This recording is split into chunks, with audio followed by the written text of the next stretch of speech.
Campbell, NFL running back, inducted into the Pro Hall of Fame and 1977 Heisman winner. Johnny Manziel also won the Heisman, this time in 2012, and current Texas A&M quarterback. Now, what do these two people have in common, besides football, of course? Well, believe it or not, both people are actually from Tyler, Texas. Tyler is a growing city with a rich culture and a pretty interesting history.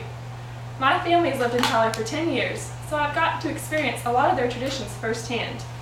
Most people have heard of Tyler, but they don't really know anything about it. Today, I'm going to start with the history of Tyler, then move on to the rose industry and why it's so important to Tyler, and then finally wrap it up with what Tyler's like today. To begin, I'm going to give you a peek into what Tyler was like over 100 years ago. According to the Texas State Historical Association, Tyler was formed over 165 years ago when commissioners purchased 100 acres for $150.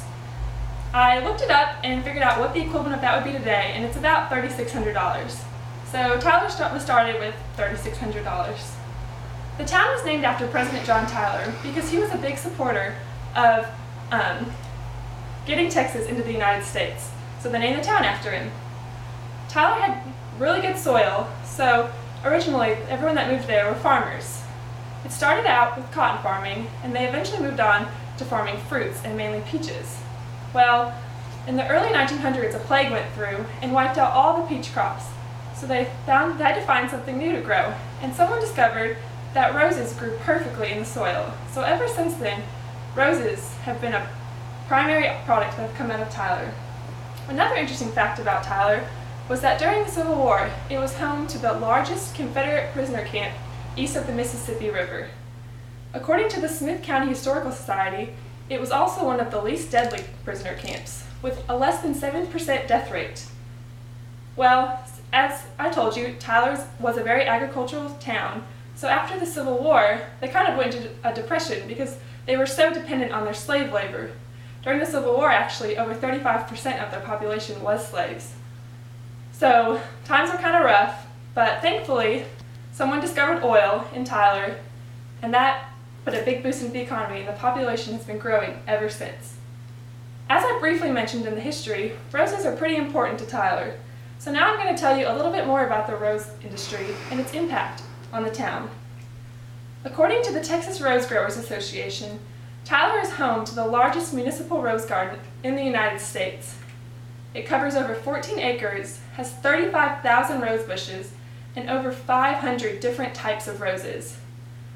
In 1968, someone actually sent President Lyndon B. Johnson some Tyler Apache Bell roses, and they are now growing in the White House today.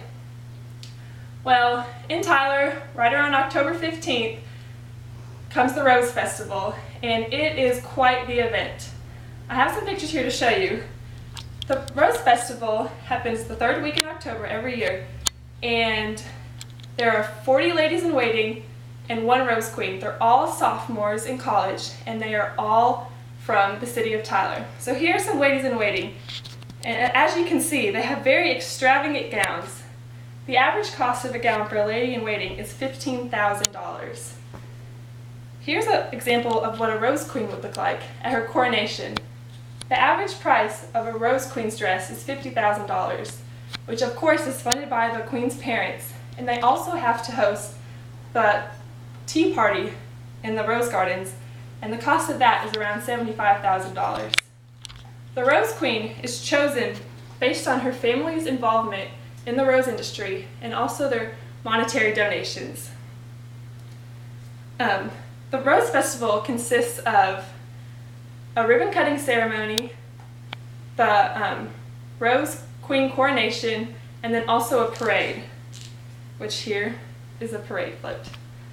So in Tyler, the Rose Festival, as you can tell, it's a pretty big deal. And believe it or not, the entire thing is run by all volunteers. So not a single person is paid to put any of this on. Well, roses aren't the only thing that we have in Tyler. So next, I'm going to finish up with what it's like in Tyler today. Tyler isn't really an agricultural town anymore. Of course, we still have roses, and Tyler actually supplies over 50% of all the roses in the United States. But if you drove around Tyler, you wouldn't see rose fields or anything like that. It's actually boomed into more of a manufacturing, healthcare, and education center. Tyler is regarded as having one of the best healthcare systems in the country, and the top 2 employers in the city of Tyler are actually hospitals. The next most common employers is schools. There's 2 public high schools, 10 private high schools, and 3 colleges in Tyler, believe it or not. But it doesn't seem like a college town, trust me. Tyler also has a pretty big manufacturing sector. There used to be a pipe plant and a tire plant there, and we also have numerous air conditioning and refrigeration companies, which is why my family moved to Tyler. So, what is there to do around Tyler if you're visiting? Well, we have, of course, a ton of historical museums, historical homes.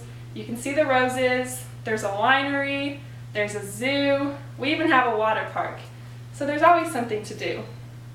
Well, I hope from my speech you've learned a little bit about the city of Tyler.